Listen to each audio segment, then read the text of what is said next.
y Humanas de la Universidad de Santander, doctor en Gobierno y Administración Pública de la Universidad Complutense de Madrid, politólogo e internacionalista de la Universidad Jorge Tadeo Lozano, magíster en Filosofía de la Universidad Javeriana de Bogotá, magíster en Teología de la Universidad, también de la misma Universidad Javeriana de Bogotá, profesor medio tiempo de nuestra Facultad de Derecho, quien nos hará una exposición sobre los retos y desafíos en la construcción de paz. Muchas gracias, doctor, y le cedo la palabra.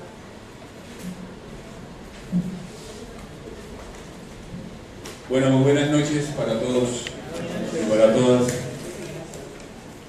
Ante todo, pues gracias por estar en el espacio de reflexión que nos regala la facultad. Yo quisiera en esta noche, y dialogando con Jorge Cruz, el director del departamento, y con el decano, tratar de abrir un espacio de reflexión con ustedes, ya que viven es más bien reflexionando en el aula en materias muy comunes, en toda la línea jurídica, normativa. Y hoy más bien quisiera compartir con ustedes algunas reflexiones en torno a lo que está viviendo el país desde hace mucho tiempo, pero que a veces desde la academia no tenemos una postura o una reflexión seria, y desafortunadamente nos quedamos simplemente con lo que las redes o los medios de comunicación dicen, afirman o intentan reflexionar. Y pues precisamente por eso le dije a Jorge, hombre, vamos a tratar de abrir ese espacio de retos y desafíos en la construcción de paz, para ver si eso es tan fácil como lo pintan, y si de pronto las críticas que podamos tener o las alabanzas que podamos tener frente al proceso que se está viviendo en nuestro país, o cómo se está viviendo, pueden ser acertadas o no. Aquí la idea no es en ningún momento tomar alguna posición, no. Aquí la idea es presentar desde la academia, desde teóricos, lo que implica esto de construir paz. Es eso. Y ya después miraremos si tenemos algún tiempo para algunas preguntas o reflexiones. Yo quisiera empezar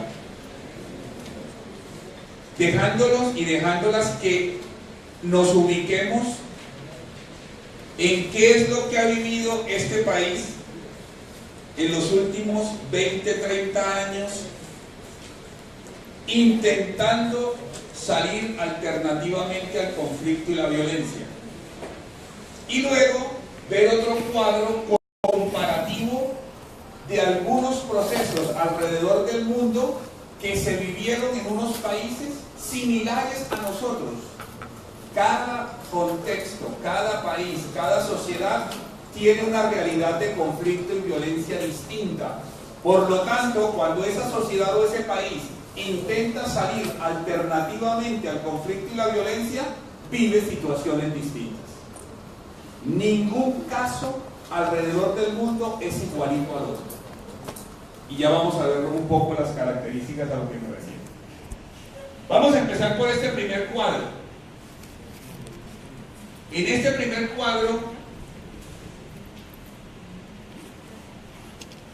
tenemos algunos países que han vivido situaciones conflictivas, enfrentamientos, choques con pérdidas de vidas, con asesinatos, con desapariciones.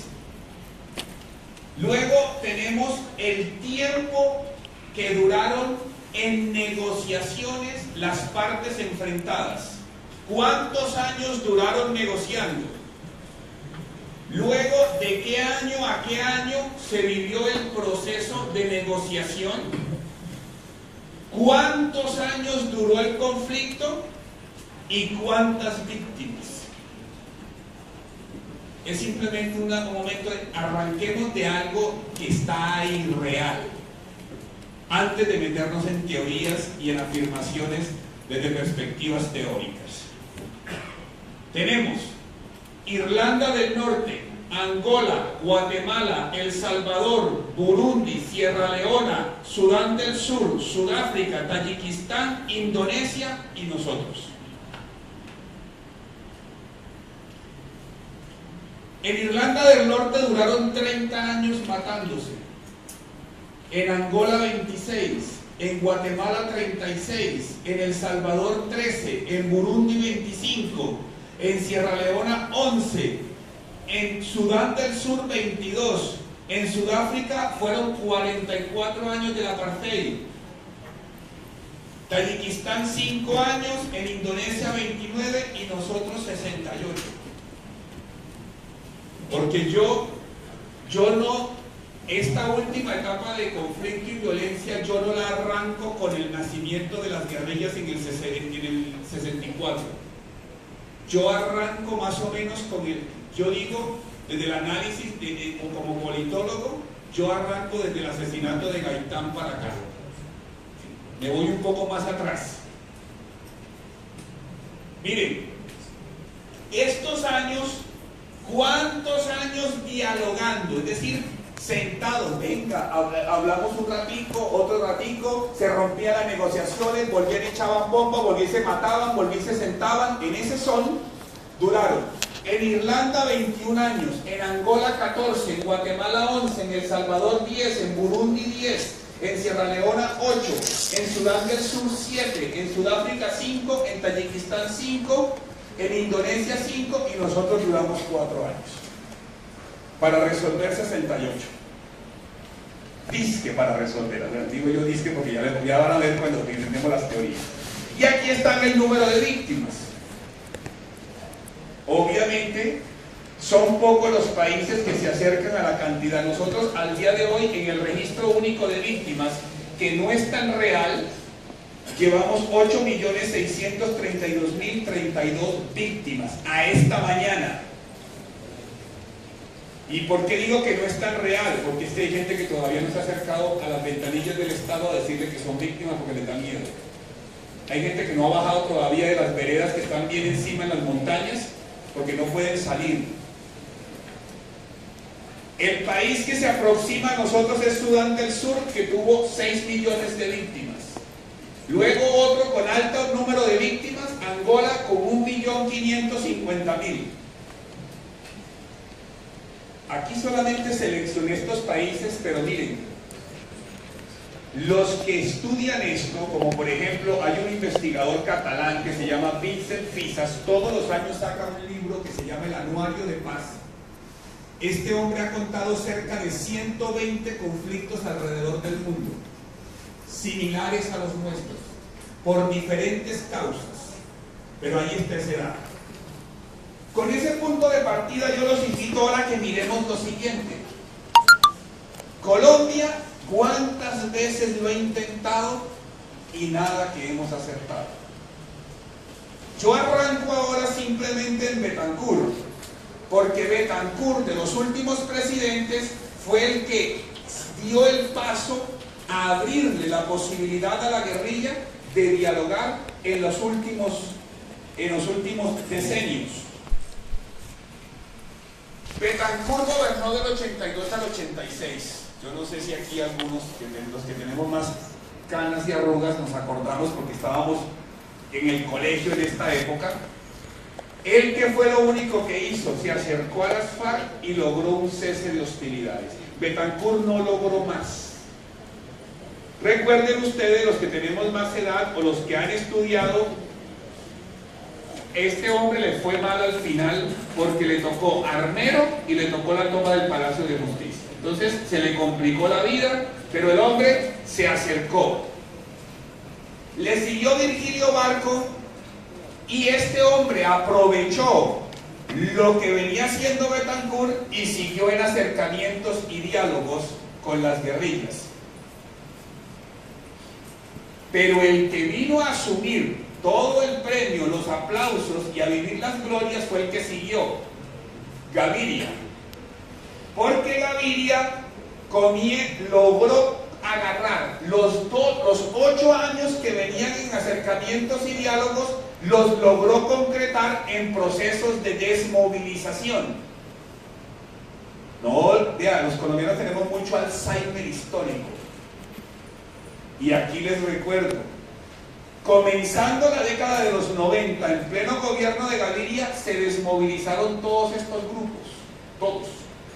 Entonces, entre el 91 y el 92 se llevaron a cabo los llamados diálogos en Tlaxcala y Caracas de la coordinadora guerrillera Simón Bolívar. ¿Eso qué era, profesor? Eso era la reunión de las cúpulas de todas las guerrillas que existían en Colombia, porque nosotros no teníamos solamente EPL, FARC y ELN, teníamos todos los grupos que existen ahí. Nosotros estábamos plagados de guerrilla en la década de los 70 y los 80. Habían grupos de guerrillas por todo el territorio. En esta época, ¿qué se logra hacer? Se desmoviliza el M-19, una facción del EPL, el Movimiento Revolucionario de los Trabajadores, MRT, y el Movimiento Quintín Lame, que era un movimiento de solo indígenas. Solo indígenas. También se desmovilizó el Comando Ernesto Rojas en el 92. En el 94 se desmovilizó la Corriente de Renovación Socialista. En el 94 también se desmovilizaron las milicias populares de Medellín y también el Frente Francisco Garnica. Todo ese poco de grupos guerrilleros, mis queridos colegas, a todos les dieron programas y proyectos. Recibieron plata, taxi, casa, algunos estudiaron y llegaron a ser candidatos presidenciales. Quedaron con arma personal. Bueno, también. Ojo, miren, a mí por qué me gusta insistir en esto, porque es que la fiebre de creer que todo lo que está pasando, es que es una barbaridad lo que está pasando, una vagabundería, es que eso ya se venía haciendo hace rato. Miren, que los de las FARC van a entrar rapidito y facilito al Congreso, y el M-19 se desmovilizó. En ese momento se estaba armando la constituyente y entraron a la constituyente así: sigan derecho y siéntense. Ahí estuvo Benagrave, Navarro Wolf, estuvieron de constituyentes. Yo no estoy, a ver, esto, aquí no vamos a hacer nada ideológico, estoy presentando la realidad histórica, que no se nos olvide lo que hemos vivido y cómo lo hemos vivido. Ojo, quiero también por favor, otra característica que hay que diferenciar. La Constitución Política del 91 no surgió de las desmovilizaciones, eso es mentira. La Constitución del 91 surge de un movimiento de estudiantes universitarios que lideraron el llamado movimiento de la séptima papeleta. Y lo que presionaban era la reforma completa de la Constitución del país, dizque para que se nos compusiera la situación porque estábamos muy mal. Lo que pasa es que paralelamente se estaban dando los frutos de 8 años de diálogos. Entonces todo se dio al mismo tiempo. Se dio constitución, se dio desmovilización, y por eso algunos excombatientes entraron a la constituyente y fueron parte de la constitución, de la constituyente. Después de Hernán Gaviria, ¿quién siguió? ¿Ah? Ya, tan mal de historia política, mis queridos colegas, tan mal de historia política. Aquí falta uno. El elefante, falta aquí. ¿Por qué no lo pongo ahí? Porque es que para qué no vamos a poder hablar del elefante ahora. Ese señor no hizo nada aparte de todo lo que hizo con el elefante, hizo solamente unos acercamientos y diálogos, sobre todo con el ELN. Pero no pasó mayor cosa. Y más bien de centro el que siguió. Pastrana, recuerden ustedes que hace una concesión grave y grande a la guerrilla, y es: sentémonos a dialogar. La guerrilla lo presiona y le dice: denos gran parte del territorio oriental del país, y este hombre accede con toda la zona de distensión de San Vicente del Caguán. Yo no sé si ustedes se acuerdan, hay una imagen muy bárbara que le pone la pauta al fracaso de ese diálogo desde cuando empezó, la famosa silla vacía. Eso es una portada de un libro, que Marulanda nunca le cumplió la cita y estaba el presidente Bobo allá solo, parado, inaugurando la zona de distensión, y la guerrilla ausente con su líder. En esa época, la zona de distensión, pero ¿cuál fue el otro efecto? Esto es como el billar. Con una bola le tiene el efecto a la otra. Los paramilitares llamaron a Pastrana a hablar porque quedaron inconformes con eso. El gobierno Pastrana no les quiso acceder al diálogo. Vean, y mis queridos y queridas, se viene la arremetida paramilitar más bárbara que ha existido en este país. Donde entraban, acababan hasta con el nido del perro. Y a ustedes les consta porque de pronto alguno tiene conocidos o familiares víctimas de esa época. Empezaron en el 90-91, se ubicaron en zonas estratégicas y se fueron por las riberas de los ríos, y eso acabaron a todo el mundo. Llegaban, por ejemplo, a Barranca Bermeja y se iban río arriba, río abajo, se dividían por grupos y a donde llegaban iban acabando. Eso polarizó el país y quedó una gran sensación de ausentismo. Cuando yo estaba haciendo la tesis de la maestría en filosofía, que la hice sobre el conflicto en la naturaleza humana, me encontré una caricatura que la tengo guardada y se la puse aquí en la presentación para que se den cuenta ustedes cómo un caricaturista a través de un medio de prensa transmitió lo que estaba viviendo el país en ese momento. Estamos hablando del año 99-2000. Ahí está. El mapa de Colombia dividido así. El sur, Castañolandia. ¿Por qué Castañolandia? Los castaños. Las autodefensas. Oriente, Marulandia, por la FARC. Sur, Caminolandia, por el ELN, y Pastrana solo gobernaba Bogotá, Principado de Andrés I. Eso era la manera como se hacía caricatura del país. ¿Qué tenemos en ese momento? La fragmentación del territorio nacional. Hay una sensación de inseguridad. Yo no sé si a ustedes les tocó esa época donde usted no podía salir ni a la esquina, pero ni a la esquina.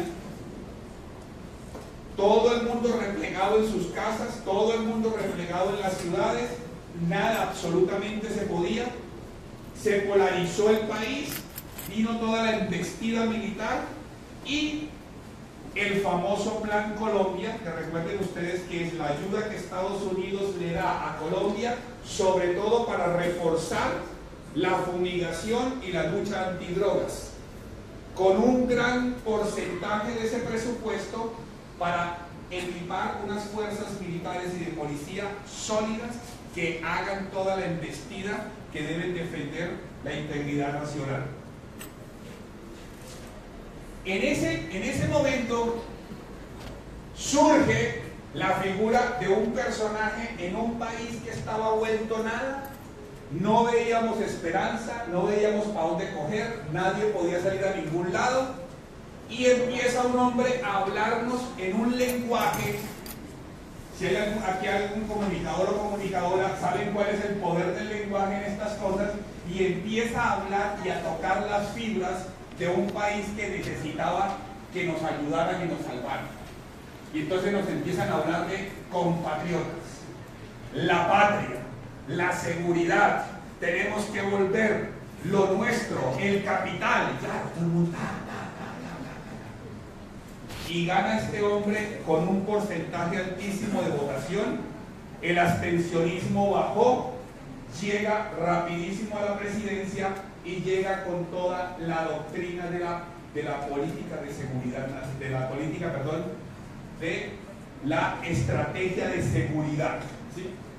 Entonces, la seguridad democrática va a aprovechar el plan dineros del Plan Colombia, aprovecha muchísimo ese dinero y empieza a trabajar frentes. Es recuperar la seguridad del territorio nacional, quitarle el territorio a los grupos guerrilleros, dialogar con las ex-AUC para que se desmovilicen y comenzar a brindarnos la posibilidad de sentirnos seguros otra vez en el país. Del 2002 al 2005 se lleva a cabo toda la desmovilización de los grupos paramilitares. Ellos no se desmovilizaron de una sola vez, se fueron desmovilizando por bloques. Entran en diálogos con ellos y es un proceso que se va a conocer, ya que están aquí todos del derecho, con la normativa de la Ley 975 del 2005 o Ley de Justicia y Paz, que es el marco bajo el cual ellos se desmovilizan y entran en esa dinámica de reintegración. Oiga, Álvaro Uribe hizo fase exploratoria con el ELN. El documento está en la página del Alto Comisionado. Lo que pasa es que esos diálogos se rompieron y fracasaron y no volvieron a intentarlo. Y entonces, ¿qué hay aquí? En esta época, Ley de Justicia y Paz, se crea la Agencia Colombiana para la Reintegración, se trabaja con las víctimas a través del Consejo de la Comisión Nacional de Reincorporación y Reconciliación, y es todo la recuperación del territorio. Son 8 años en los que se siente que como que el país respiró. Estoy hablando del consenso general, no estoy diciendo que fue así. Es lo que la gente percibía, por eso lo reeligen, y eso es lo que lleva a que Santos gane tan abrumadoramente en el 2012, ¿sí? En el 2010, perdón, las elecciones, porque la lectura que se hace es que hay continuidad. Este hombre fue el ministro de Defensa, este hombre estuvo ahí, este hombre conoce el rollo, venga. Y ahí es donde se le plantea eso. Miren, con todo ese panorama que yo quería que partiéramos de hechos reales, ¿cómo podríamos plantear? Uno puede decir, tantos intentos, tantas búsquedas, tantas veces sentarse a dialogar, ¿y por qué esto no se ha resuelto? Si uno revisa la historia de Colombia desde Betancur hasta Uribe, todos son procesos de diálogo, firmas de acuerdo, desmovilizaciones, se crean instituciones, se crean comisiones, se les da ayuda, esto, lo otro, y nada. Si uno va a revisar los países que les traje el día a colación, son países donde incluso volvió la violencia. Mire, El Salvador se están que se matan otra vez. Entonces dice uno, a ver, ¿cuáles serían en últimas los retos y desafíos de una sociedad, de un país, cuando dice que le va a costar a la paz? Si parece que la cosa es complicada, no es tan fácil. Y encontré esta frase en el libro de Alejandro Reyes Posada, un libro del 16 que se llama Guerreros y Campesinos, y es: una democracia no puede negociar su contenido fundamental, que es la representación de la población en el sistema político mediante elecciones y votaciones, y sustituirlo por una mesa de negociación como mecanismo de toma de decisiones. Frente a la imposibilidad práctica de una revolución, una insurgencia armada no tiene otra agenda de negociación que las condiciones de su propia desmovilización y reincorporación a la democracia. Y ahí empiezan los retos y desafíos. Para poder llegar a los retos y desafíos, quiero rápidamente repasar qué es, a ver, los estudiosos, la gente que se ha dedicado a esto, hay libros y hay de todo, pero ¿dónde podríamos sintetizar por qué en Colombia no hemos podido aprender a vivir como seres humanos, como personas? Y hay unas investigaciones que llegan a afirmar que en Colombia tenemos unas causas estructurales y unas causas subjetivas. ¿Cuáles son las causas estructurales? Es decir, lo que desde la estructura misma de lo que somos nosotros como colombianos y colombianas está ahí y nos tiene en esta situación. Una, la configuración social de las regiones, dicen estos investigadores. ¿Cómo así? Nuestras regiones en este país están mal armadas. A nosotros nos configuraron como regiones asentadas en un territorio de una manera abrupta, sin tener en cuenta lo que cada región implica. Esa serie de factores que ya aquí, y aparte de eso, los desniveles sociales que se fueron asentando, se suma a ¿qué? Si aquí están mal armados los territorios y los grupos humanos asentados en los territorios quedaron mal ubicados y mal compenetrados, va a haber una integración territorial y política desnivelada, y eso es lo que va a comenzar a que surjan las insatisfacciones sociales. Cuando usted viene a ver en nuestro país, uno ya sabe quiénes son las familias de La Plata, quiénes son las familias que hacen absolutamente todo. Y lo mira uno en las regiones cercanas a las costas, porque fue por donde entraron los apellidos extranjeros, que en últimas fueron las familias que se fueron asentando con poder en cada territorio. Ya hay ciertos apellidos que le han dado la vuelta a todos los puestos de poder en las regiones y han hecho y deshecho. La mejor radiografía para ver esto es el Caribe colombiano.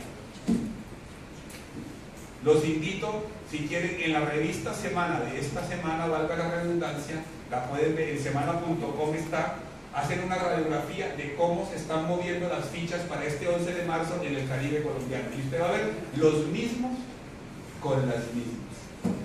Unos en la cárcel, pero aquí están ya los sobrinos. Ya están los sobrinos y los primos en fila.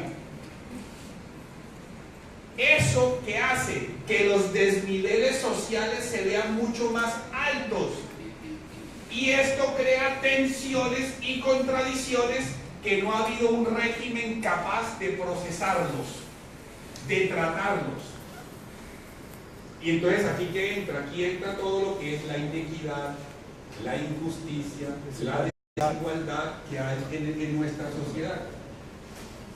Esas son las estructurales. Entonces dice uno, ah, sí, ahora me vienen con el cuento que con una firma de un acuerdo ya se va a resolver el problema. A ver, ya vamos a ver ahora cuando les puntualice los retos y desafíos. Luego vienen las llamadas y causas subjetivas. Estas causas subjetivas son tres. Uno, la manera como cada persona y cada grupo interpreta las tensiones y dificultades. Interpreta las tensiones y dificultades. Hay cierto sector poblacional, si ustedes quieren, con nuestra amiga, yo les dejo la presentación y la pueden utilizar si quieren y tenerla. Con derechos de autor, ¿no? Por lo menos. Miren, las diferentes interpretaciones y intenciones. Colegas, a mí no se me hace extraño que en este país haya gente que diga, es que esto solo se resuelve a plomo. ¿Ya? Aquí es bolíele plomo y verá que esto se resuelve. Uno habla con algunos sectores sociales y, por ejemplo, es gente que está de acuerdo con limpieza social. ¿En serio? Vea, a mí me aterra a veces escuchar en ciertos círculos sociales, uno como decano y directivo de una universidad se mueve en muchos roles Cuando uno dice que no, es que aquí deberían hacer como lo que hicieron en Barranquilla una vez cuando desaparecían los habitantes de la calle. Ustedes se acuerdan que hubo un problema con la Universidad Libre de Barranquilla, Facultad de Medicina, que desaparecían los indigentes. Y los estaban cogiendo. El trabajo era limpiemos la ciudad, pero no la limpiemos matándolos, sino que utilicémoslos para que los estudiantes estudien. Y hay gente en este país que está de acuerdo. Un país donde usted llega, por ejemplo, a uno de esos proyectos de vivienda nueva, me acuerdo que no digo de la constructora porque me da esta piedra, en Barranquilla, yo soy barranquillero, entonces estaba con mi familia, con mi papá por allá mirando los proyectos de vivienda, y llego entonces a uno de esos sitios y todavía nos atiende una de esas costeñas todas purifruncidas y pelimoradas. Ajá, entonces la cosa, doctor, no sé qué. Y dicen, no, miren, nuestro edificio, mire, tiene cosas, demuestran a uno que el hall, que no sé qué, que la zona, un montón de pendejadas que le ponen ahora para decirle a uno que vale 50.000 millones de pesos. Y la vieja era feliz porque nos decía, no, es que aquí, claro, y tenemos algo muy importante, ascensor e ingreso para los conductores y la servidumbre.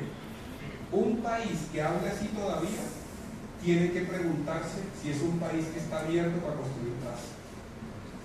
Donde todavía hacemos conjuntos residenciales de ascensores y entradas para la servidumbre, empezando porque todavía utilizamos el término servidumbre. Nosotros todavía estamos en plena etapa feudal. Toda la servidumbre para que me limpie y me barra, porque yo no soy incapaz de hacer algo. O llegan las señoras a un centro comercial en una camioneta y atrás la pobre señorita con un delantal y el muchachito y el perro sentada atrás porque no se puede sentar al lado. Todavía existe eso en este país. Entonces es un país que se tiene que preguntar, a ver, si como estamos no nos lo merecemos. Esas interpretaciones y tensiones se suman a valoraciones y hábitos de pensamiento, y por eso nosotros somos de extremos, nos volvemos de unas ideologías extremas, pero de unas ideologías supremamente extremas, ¿claro? Porque nos aferramos a y aquí me quedo y de aquí no me muevo, y yo pienso así y pienso así, el que no le guste bien y punto. Ese tipo de actitudes lo que hacen es que se arda más la candela. Y obviamente eso nos lleva a tener preconcepciones. Entonces, aquí en este país, todo el que defienda lo social, defienda los derechos humanos y trabaje por la comunidad es guerrillero. ¿Sí? Y todo el que le guste la plata, vivir bien y odia los de los derechos humanos es fascista. Eso somos nosotros, catalogando a todo el mundo en una posición.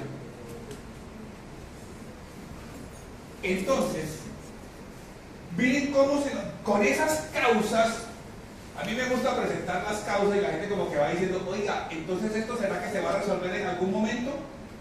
Vamos a ver. ¿Será que nosotros somos hombres y mujeres que nos volvimos justificadores de la violencia? O sea, la justificamos. Las razones políticas para justificar el uso de la violencia se refieren en últimas a la conquista del poder por parte de un actor social que libra un conflicto con sus adversarios. ¿Será que somos una sociedad que justifica la violencia? Y no lo digo por la violencia armada, lo digo por la actitud de nosotros en la calle, cómo manejamos, la actitud de los estadios. O sea, ¿será eso? No, puede ser que hemos tenido una historia tan violenta nosotros que ya nos acostumbramos a la violencia. Porque es que uno dice, ay no, que la paz, y yo les digo, los politólogos que nos toca estudiar la carrera de Historia de Colombia 1, Historia de Colombia 2, Historia de Colombia 3, Colombia no ha vivido un solo año en paz. Ni uno. Ni uno. Nos encontraron dándonos machete, nos dieron machete, nos enseñaron a echar plomo y seguimos echando plomo. A mí de pronto dice, no, que la paz, ¿cuál paz? Para un grupo la paz es que se desaparezca la guerrilla, y para otro grupo la paz es que se desaparezca la clase capitalista pujante, dominadora. Esa es la paz. Pero ¿quién entiende qué es esto? Desde esa perspectiva, entonces ¿será que nosotros justificamos la paz? Y aquí, estas palabritas ya se las voy a dar, sino que quise ser fiel al autor. Aquí voy a hablar de un autor que se llama Oliver Richmond, norteamericano, es un teórico de los este es un libro del año pasado, de lo último que él sacó. Y entonces este hombre dice, vea, nosotros tenemos un ciclo a través del cual vamos rodando y siempre buscamos dizque encontrar la famosa y anhelada paz sin detenernos a tratar de comprender qué entendemos por paz. Entonces, empezamos this thinking, pensando la paz. Todos pensamos la paz. Luego, cuando la estamos pensando y tenemos un conflicto o enfrentamiento, entonces ¿qué decimos? Vea, hablemos, dialoguemos para llegar a acuerdos de paz, peace agreements.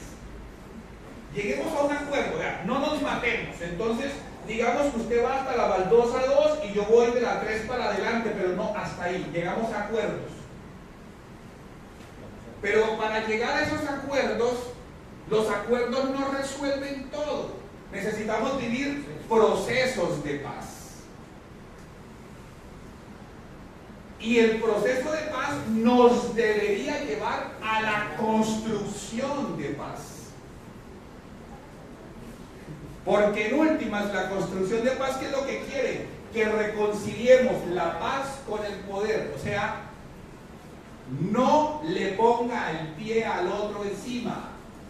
No sea tan desgraciado. Mire cómo se llegan a mínimos, acuerdos y consensos. En ese proceso, entonces, vienen los retos y desafíos que yo quiero dejarles esta noche. El centro es la paz y la reconstrucción. Eso es. A ver, siempre es, yo tengo dificultades con alguien, me agredo con alguien, pasa un periodo de distanciamiento, luego tratamos de restablecer y de reconstruir. Eso es lo que veníamos. El mismo proceso que yo hago con otra persona o que hacemos en la familia, con seres cercanos o con amigos, se vive a nivel social, a nivel grande. Y para mí hay 4 grupos de retos grandes frente a la construcción de paz. A ver si es posible aprender a vivir como personas. Yo digo que hay unos subjetivos. ¿Por qué son subjetivos? Porque implican más a la persona, al individuo como tal. Hay otros que son procesuales, de los procesos que se viven desde que empiezo a dialogar con mi adversario hasta que pacto un acuerdo. Estructurales, de ir a la causa del problema, a la raíz del problema, y unos que yo llamo de sentido. De sentido. Vamos a ver cada uno de estos para ir concluyendo. Los subjetivos. Miren los retos y desafíos. Y el por qué a mí el discursito de la paz me va dando a veces gastritis, porque lo usamos y nadie sabe ni de qué está hablando. Les cuento que esto no es tan simple y sencillo. No imposible, pero no es tan simple ni sencillo como lo estamos creyendo. Y por la ignorancia de todos los colombianos y las colombianas, las ideologías, esas preconcepciones que les explicaba ahora, hacen de las suyas a través de las redes y de la desinformación, y la gente se come el cuento.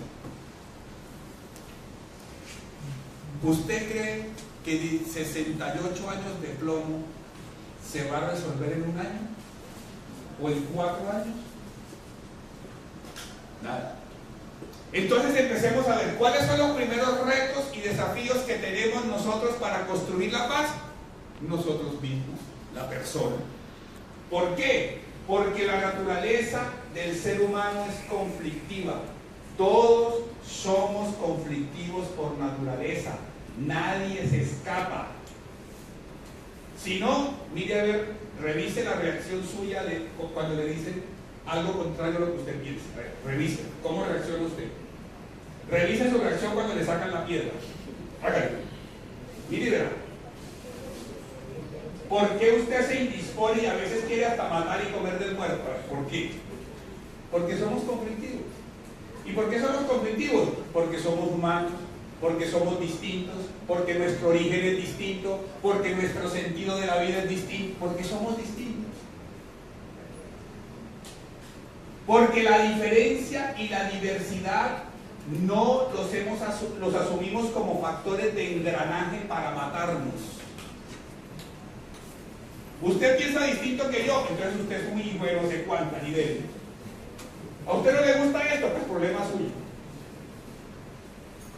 La diferencia y la diversidad nosotros no las estamos asumiendo como grandes engranajes para crecer, las utilizamos como engranaje para destruir. Para destruir. Miren, ustedes saben que el texto del acuerdo, a ver, aquí quién se ha leído los textos de los acuerdos de paz. 1, 2, 3, 4, 5. Interesante ejercicio. 6, 7. En medio de los datos. Pero eso sí, ya decimos que no, que eso es una porquería, que eso no sé qué, que eso no vale, que aquí para allá, que les estamos regalando el país a no sé quién. Miren nada más la desinformación, cómo se manejó. Ustedes saben que el texto de los acuerdos de paz tiene un elemento novedoso, distinto a los otros acuerdos que hubo antes. Y uno de esos elementos novedosos es meterle la categoría género. ¿Sí o no? Entonces habla de todo, de género para arriba, género para abajo, género no sé qué, género aquí. Somos tan cerrados que antes del plebiscito, una ilustre senadora que se dice cristiana empieza a proclamar: ojo, ojo, que esos acuerdos están incentivando la entrada del diablo, porque el diablo viene a través de esa ideología de género, porque con la ideología de género entonces se va a facilitar que todo el mundo se casen los gays y esto se va a formar aquí Sodoma y Gomorra. Señora, no sea tan bruta. No tiene ni idea qué es ideología de género. 1. 2. No tiene ni idea qué significa enfoque de género. 3. No tiene ni idea qué es enfoque diferencial.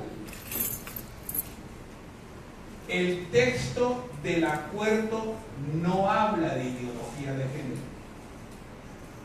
El texto del acuerdo está rescatando el protagonismo de la mujer en los procesos comunitarios y sociales.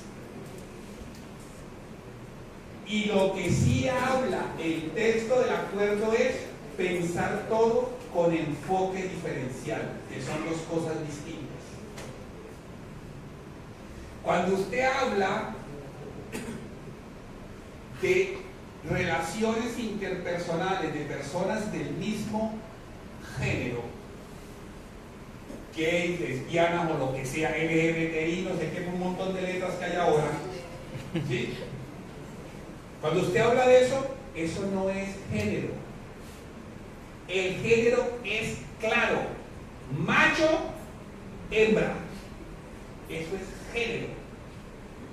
La LGBTI, X, Y, Z, todas esas cosas, eso es enfoque diferencial, que es distinto. Pero nosotros esto no lo asumimos. Por eso digo, el primer reto superar lo que somos los colombianos. Ese es el primer reto.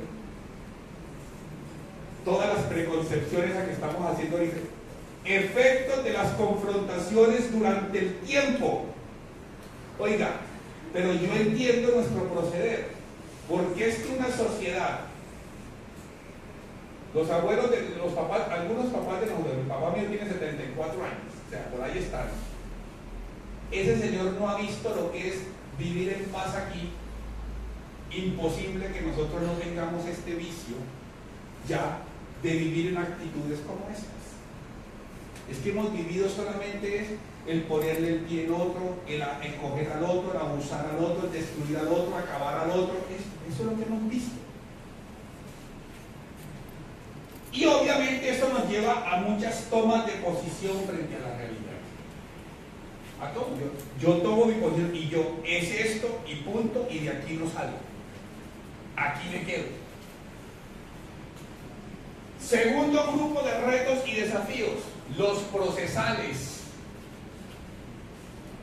Mire, que quede claro, los procesos de diálogos conducentes a la paz no resuelven todo. Mis queridos amigos y amigas, los acuerdos de paz no resuelven el problema, no lo resuelven. Entonces yo no sé de dónde sacan un montón de cosas. El problema no está resuelto. La historia nos deja luces y sombras para consolidar esta dinámica. Ya tenemos un montón de procesos anteriores. Esto no lo podemos olvidar. Con este proceso estamos haciendo un intento y nos falta otra guerrilla que nada que quiere y nada que cede. Y eso no va a ser posible. Otra cosa, los tiempos del famoso post, y pongo posacuerdo y posconflicto, como el presidente que tenemos dice que comienza posconflicto, porque posconflicto, aquí no estamos viviendo ningún posconflicto. Estamos bregando a ver si nos ponemos de acuerdo para que el acuerdo empiece. Entonces se llama posacuerdo. El tiempo posterior a la firma del acuerdo se llama posacuerdo. El posconflicto es cuando el posacuerdo haya podido consolidarse y nosotros no hemos podido. Ni siquiera nos hemos puesto de acuerdo. Y frente a esto, la implementación versus reconstrucción es otra cosa que tenemos que trabajar. Apenas, miren, se los digo porque estuve cerca a todo este primer periodo. Yo estaba trabajando hasta enero de este año en la Organización de Estados Iberoamericanos, que es una de las organizaciones internacionales que está en la implementación. Yo llego a la conclusión de todo el trabajo que teníamos ahí y de todo lo que revisamos, que el gobierno no tenía ni idea de lo que se le venía. Ni idea. A lo único que le interesaba al tipo era que esta gente se entregara, que los pudiéramos identificar y ya. Él no le interesaba más. Si no, no estuviéramos en todos los problemas que estamos ahora. Y la cosa no es culpa de la guerrilla o algo, ¿no? A mí cuando empezaban, que no van a entregar todo, pues que lo es normal.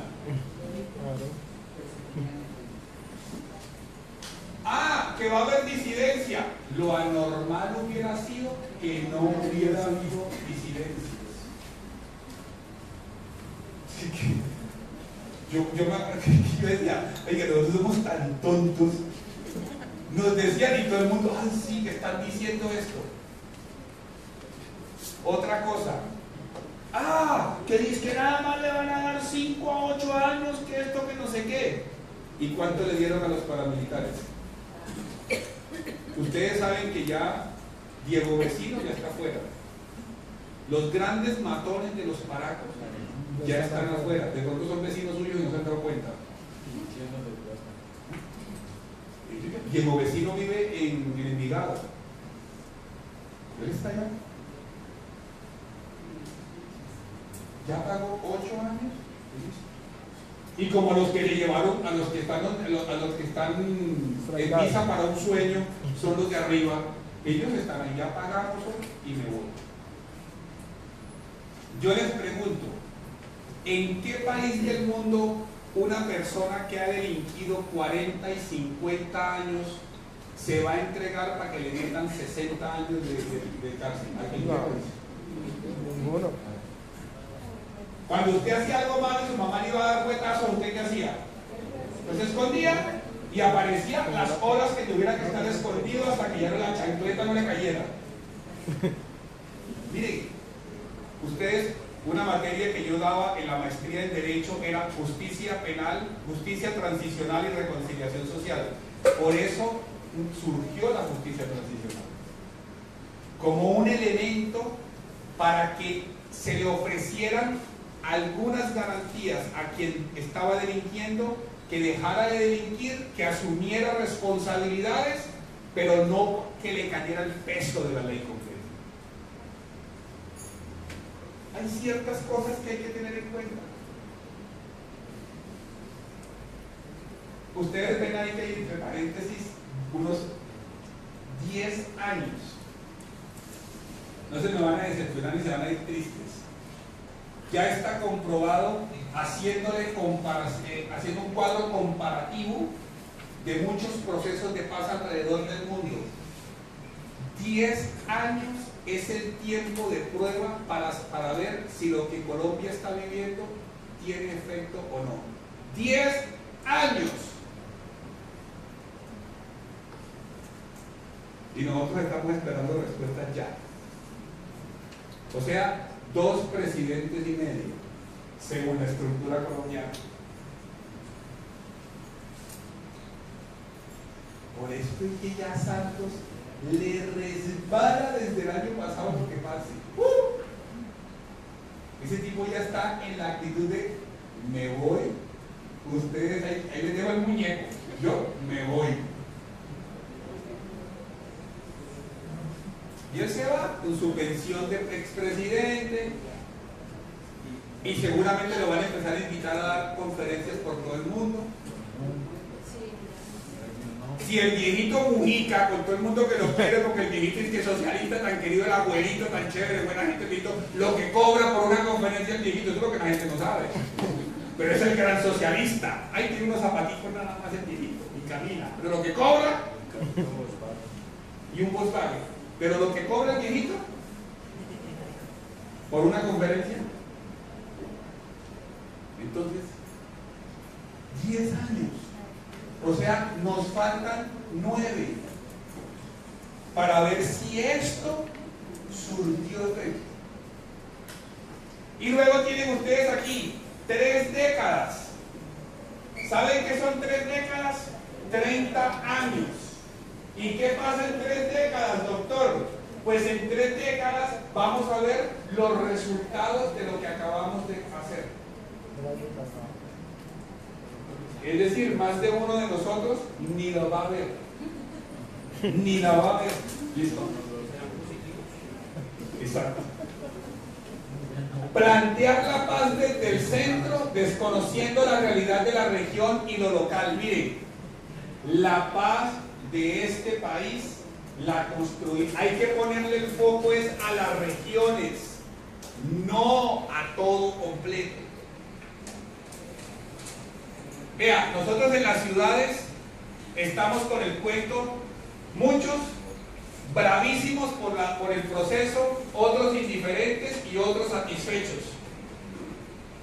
Y cuando uno va a las regiones que duraron todo el tiempo bajo el régimen de la guerra, y los mismos campesinos le dicen a uno, oiga, qué bueno que por fin ya llevamos un año en que podemos movernos por todas las carreteras.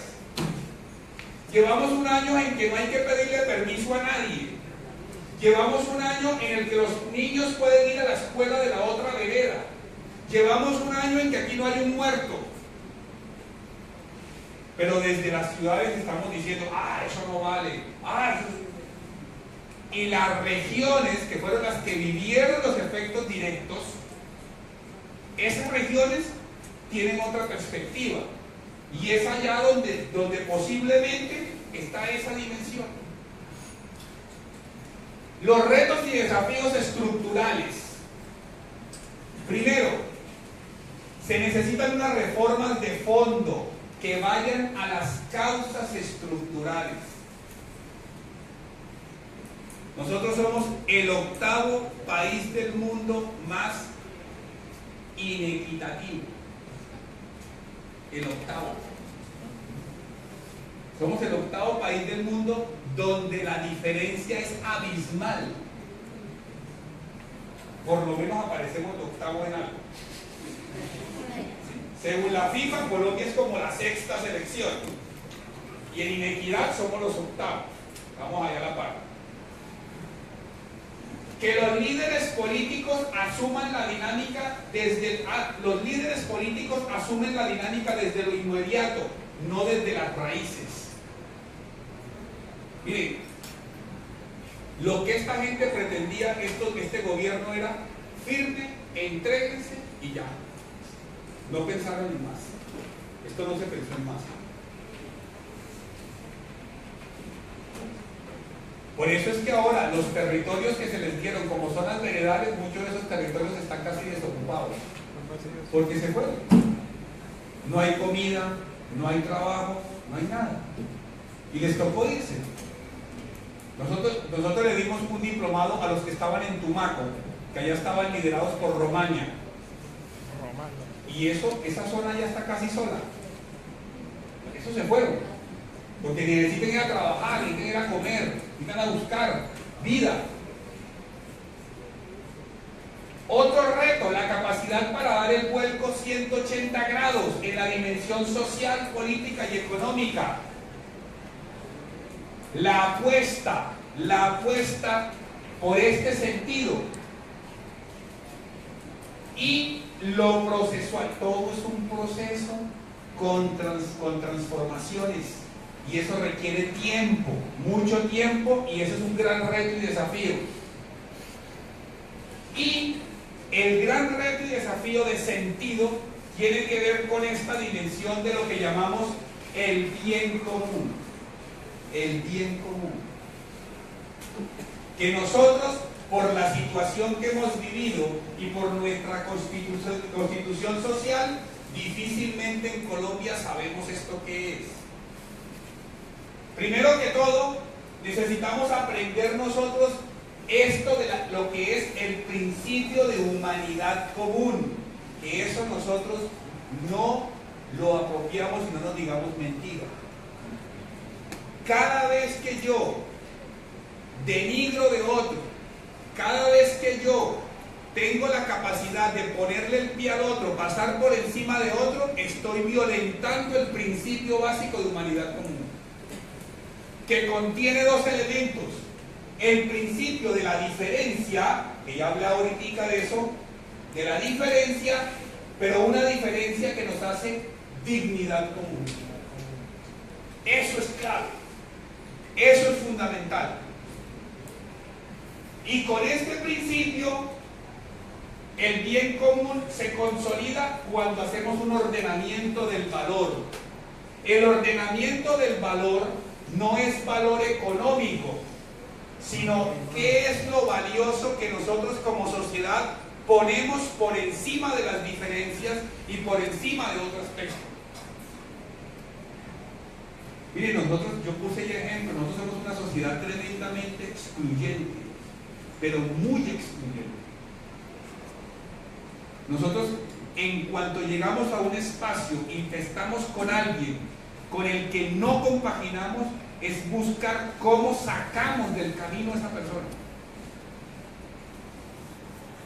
Y a ese ordenamiento del valor tenemos que también ver una cuestión que es una fórmula de inversión. O sea, invertir en la paz le da sentido porque eso nos estabiliza como sociedad y como país. Es que, les van a dar a esos vagabundos 2 millones para no hacer nada. O como el cuento de las discusiones que mi familia, que siempre termino yo saliendo de la casa corriendo mejor. Cuando hablan del cuento, no, este poco de impuestos, nos subieron los impuestos y la expresión es, claro, para pagarle la vida a los guerrilleros. Yo no sé si aquí hay algún economista. Oiga, seamos sensatos y estudiemos algo de economía y aprendamos economía. Si no se ajustan los impuestos, el país se quiebra. Toca por la volatilidad tan bárbara del sistema económico mismo. ¿Sí? Pero escuchen a la gente que sabe de economía. Ahí cada nada están sacando análisis, era que había que hacer un reajuste. Lo que pasa es que, claro, cayó lo de la reforma, cayó todo encima y todo el mundo creyó que era por los guerrilleros. Y yo, que voy a las zonas veredales y que veo a los guerrilleros y hablo con los guerrilleros, perdónenme la expresión y ya la confianza que siento, mamando hambre. Yo no estoy ahora haciéndome de víctima ni nada de esas cosas, sino que allá voy a zonas. Y almorcé allá con ellos. En unos poquitos así de plástico. Arroz y frijoles, no hay más. Con aguapanela. Y saben de dónde es el agua, ¿no? Que llegué con una mibiasis a Bogotá que me reventaba. Entonces, pero no. Ahí hay una serie de cosas que eso es lo que digo yo, el gran reto y el gran desafío en el sentido de darle sentido, darle la redundancia a esto es, nosotros realmente pensamos en esto del bien común. Y eso no es un cuento socialista, ni es un cuento comunista. Eso es un sentido de dignidad, de principio de dignidad. ¿Cuál es el gran quiebre? Y ya yo lo fui anticipando ahora, que somos una sociedad que excluye. No incluimos a los demás. Entonces, claro, como ese es un problema ya de la guerrilla, de esos vagabundos, con esos vagos y políticos corruptos, pues yo, ¿a mí en qué me beneficia eso? Y entonces yo digo, el gran reto y desafío frente a eso en Colombia es que aprendamos la coexistencia y aprendamos la convivencia. Yo pongo las dos palabras porque aunque son similares, no son lo mismo.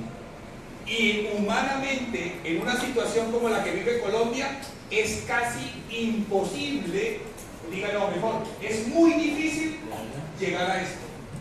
Si acaso, breguemos a coexistir. Si acaso. ¿Qué es la coexistencia? Es la capacidad de aceptar la presencia del otro sin involucrarlo. Que viva mi suegra, pero que viva eso. Eso es coexistencia.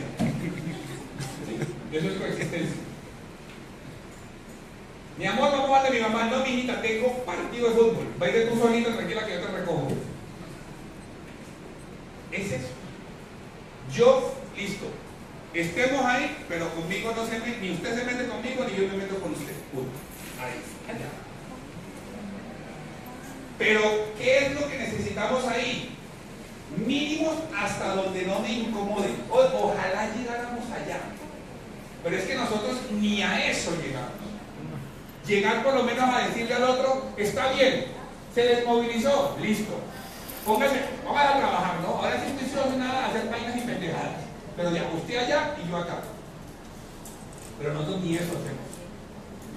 Cuando se desmovilizaron los ex-AUC bajo la 975 y se pusieron unas casas de refugio donde ellos llegaban a las ciudades mientras los reubicaban y los ponían en los programas.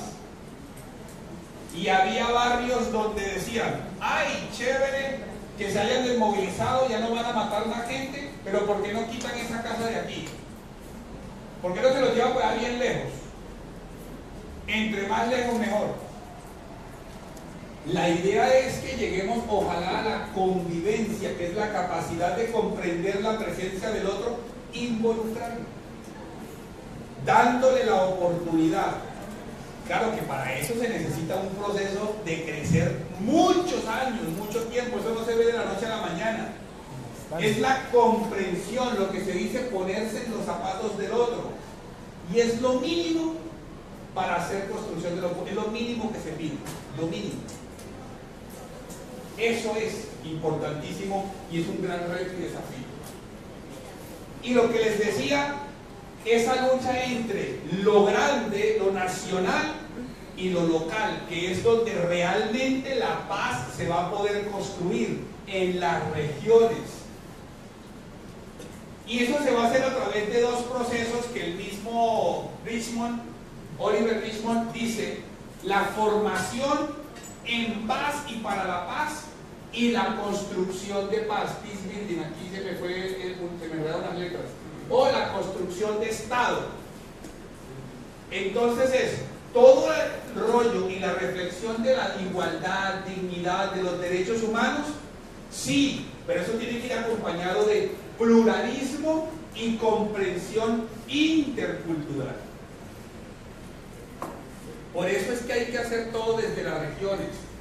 El indígena tiene una visión distinta a nosotros. El raizal tiene una visión distinta a nosotros. Las comunidades afro tienen una visión distinta a la de nosotros. No la preconcepción.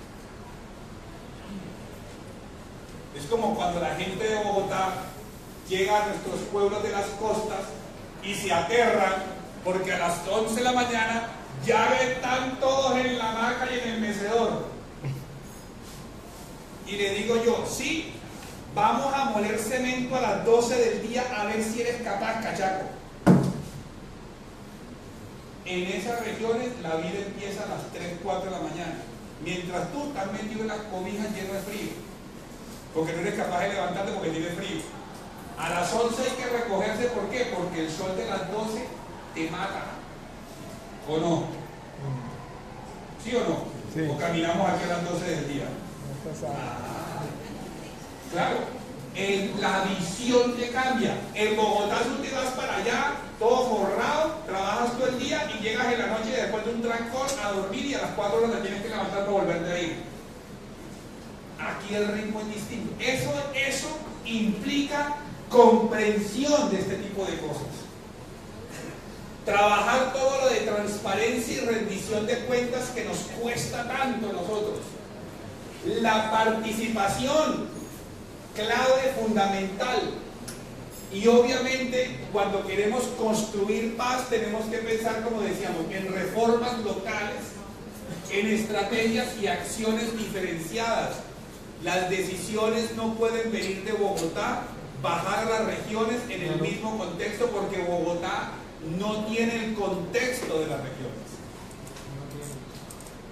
Cuando fue el bienestar a evaluar el programa de alimentación a las escuelas, al Amazonas, a donde los indígenas, vieron que los indígenas estaban botando la bienestarina al río.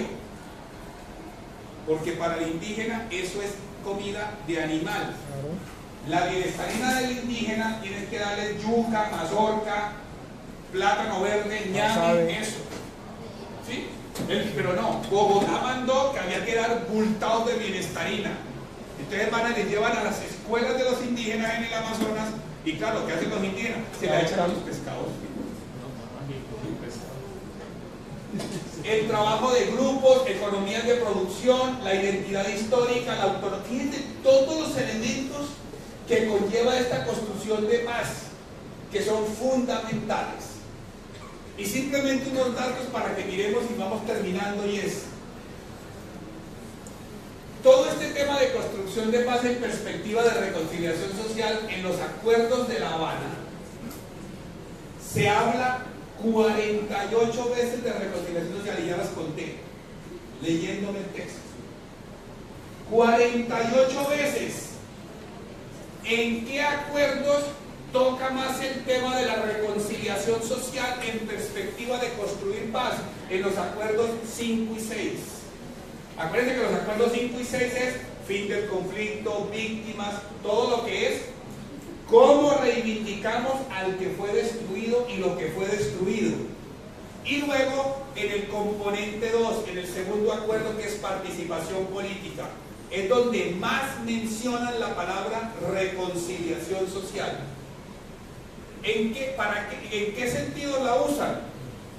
Primero, en valores, para la convivencia, para la tolerancia, para la no estigmatización, pero también a nivel de estructura. Se habla del Consejo Nacional de Reconciliación, se habla de los consejos regionales para la reconciliación y la convivencia, y también a nivel pedagógico, se habla hasta de crear emisoras comunitarias para que incentiven la reconciliación y todo ese tipo de elementos.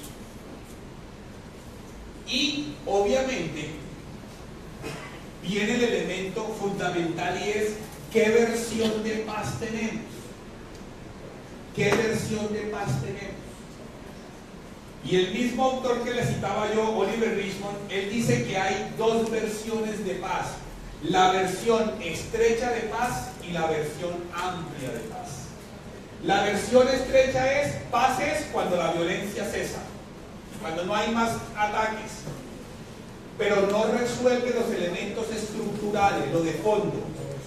En cambio, la versión amplia es la que hace referencia a los acuerdos, a la construcción desde la creación de unas condiciones, a una apertura hacia la tercera versión de paz.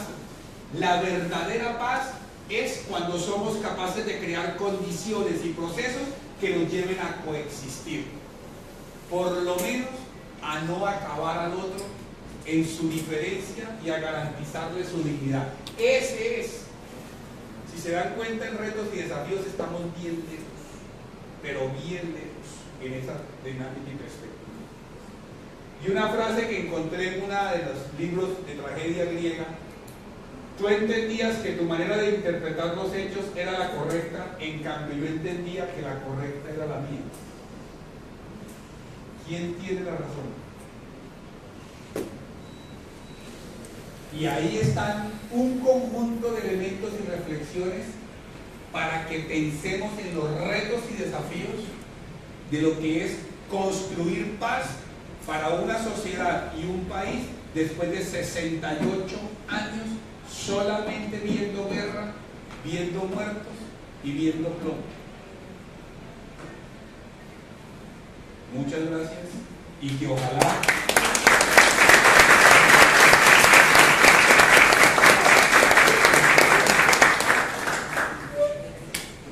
yo sé que está un poquito tarde, pero no sé si hay alguna pregunta, algún comentario, inquietud.